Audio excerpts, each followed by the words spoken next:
کا پتلا مٹی سے بنایا گیا.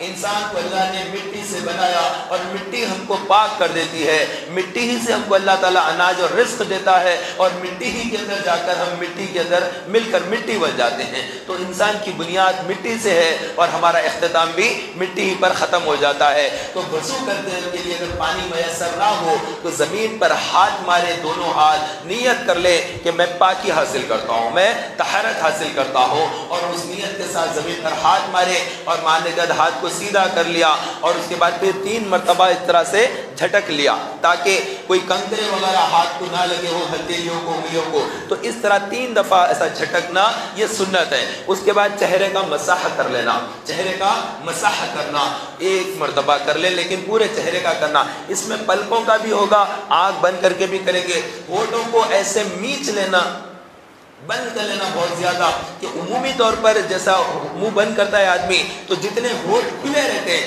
اتنے کھلے ہوئے ہونٹوں پر بھی ہاتھ کا پھرنا ضروری ہے. وضو کے وقت بھی یاد رکھیے یہی ہے. بعض لوگ وضو کرتے وقت ہونٹوں کو بند کر لیتے ہیں, ایسا تیزی کے ساتھ بند کرتے ہیں تو باہر کا جو ہونٹ کا جو ظاہری حصہ ہے وہ بند ہو گیا تو پھر وضو نہیں ہوتا, کیونکہ چہرے کا دھونا اس میں فرض ہے. ہاں اگر کسی نے کلی کی اور اس میں ہونٹ دھل گئے تو پھر منہ بند بھی کیا تھا تب بھی کلی کرتے وقت ہونٹ دھل گئے تھے, اس کا وضو ہو جائے گا. تو بہرحال میں عرض یہ کر رہا ہوں آپ سے کہ ہونٹوں کا دھلنا بھی اور ہونٹوں کا مسح کرنا بھی اس میں ضروری ہے, اور آنکھوں کے پلکوں کا مسح بھی اس کے اندر ضروری ہے. اور آنکھ دھوتے وقت اگر کوئی آدمی وضو میں آنکھوں کو بند کر کے منہ پر پانی مار رہا ہے اور آنکھ اگر بند ہے اور اس کے اندر پانی نہیں گیا, آنکھ کے ڈھیلے کا دھلنا ضروری نہیں ہے, آنکھ کا ڈھیلا اس کا دھلنا ضروری نہیں ہے, پلکوں کا دھلنا, پلک کے اوپر کا حصہ دھلنا یہ وضو کے اندر فرض ہے. اور تیمم کرتے ہیں تو تیمم کے اندر چہرے کا مسح فرض ہے, تو چہرے کے اندر یہ آنکھوں کے جو پلک ہے یہ بھی اس کے اندر شامل ہے. تو بعض لوگ تیمم کا طریقہ سیکھ لیتے ہیں لیکن ایسا کرتے ہیں کہ بس رفلی کچھ بھی نہیں ہے, خالی تھوڑا چہرے پہ ہاتھ رکھ لو, تھوڑا ہاتھ کر لو, ہو گیا تیمم. نہیں ہوتا ہے, بالکل نہیں ہوتا ہے, پورے ہاتھ کا مسح کرنا پڑتا ہے. کوہنیوں کا بھی مسح ہے, کوہنی جس کو کہتے ہیں, یہ کوہنیوں کا بھی مسح کرنا پڑے گا, کوہنی انکلوڈ ہے. وضو کرتے وقت بھی جب ہاتھ دھو رہے ہیں, بعض بھائیوں کا طریقہ کیا ہوتا ہے, ایسا نل کھول لیے 1 2 3 وقت پانی ڈال دیے, ہم کر لیے سمجھتے ہیں ارے بابا اتنا حصہ پورا سکا ہے, 3 وقت دھونا ضروری نہیں تھا, فرض 1 وقت دھونے پہ ہو جاتا. آپ پورا اس طرح سے ٹوٹی سے پورا 1 مرتبہ دھو لیجئے, فرض ادا ہو جائے گا. نبی پاک صلی اللہ علیہ وسلم نے ارشاد فرمایا جس نے وضو میں 1 مرتبہ جسم کو دھویا اس نے فرض ادا کیا, اور جس نے 2 مرتبہ دھویا اس کو دگنا ثواب ہے, اور جس نے 3 مرتبہ دھویا وہ انبیاء کے طریقے پر ہے. تو 3 مرتبہ جو دھوتے وہ نبی کے پاک کا اور رسولوں کا طریقہ ہے. 3 مرتبہ اعضاء کو دھونا, چہرے کو 3 بار دھونا, ہاتھ کو 3 بار دھونا, پیروں کو 3 مرتبہ وضو میں دھونا, یہ رسولوں کا, انبیاء کا, امام الانبیاء کا طریقہ, یہ بہت اچھا طریقہ ہے. لیکن اس کے اندر ایسا کہ 3 دفعہ بھی دھوئے لیکن ہاتھ سوکھا رہے گا, یہ کون سا طریقہ ہے, یہ تو بالکل غلط طریقہ ہے. ایسا نہیں, آپ 1 بار دھوئیے لیکن مکمل طور پر بھیگنا چاہیے, ہاتھ پورا بہنا. تو یہ دھونے سے مراد کیا ہوتی ہے, اصل بات یہ سمجھ لیں, دھونے کا مطلب ہوتا ہے جسم کے اس اعضاء سے 2 قطروں کا بہہ جانا, اس کو کہتے ہیں دھونا. اگر کچھ حصہ سوکھا رہ گیا, ہاتھ کچا ہے, ایسا پوچھ لیے, وضو نہیں ہوا. اور چہرہ جب وضو کرتے ہیں تو یہ کانوں کے پاس کا جو حصہ ہوتا ہے, کان اور یہ گال کے بیچ کا جو حصہ ہوتا ہے جس کو کن پٹی کہتے ہیں عام طور پر, یہ کن پٹیاں سوکھی ہے. اب آپ کسی کو کہیں گے ارے آپ کی کن پٹی سوکھی ہے, وضو کیا آپ, وہ فوری سے کچا ہاتھ لے کے یوں پوچھے گا, ہو گیا وضو, کہے گا یہ کیا بات ہوئی. ایسے تو وضو نہیں ہوتا ہے. وضو میں چہرے کا دھونا فرض ہے, تو چہرے کے اندر کن پٹیاں داخل ہے, کان کی لو تک دھونا پڑے گا, پیشانی کے جو اوپری حصہ ہے وہاں تک دھونا پڑے گا, ٹھوڑی کے نیچے کا حصے تک دھونا پڑے گا. یہ چہرہ کا مطلب ہوتا ہے یہ تمام چیز. تو اس کے اندر آنکھ بھی شامل ہے, گال بھی شامل ہے, ہونٹ جو ظاہر ہوتے اس کا بھی دھلنا ہے, آنکھوں کا بھی دھلنا ہے. تو آنکھوں سے مراد پلک وغیرہ دھل گئے تو کافی ہے.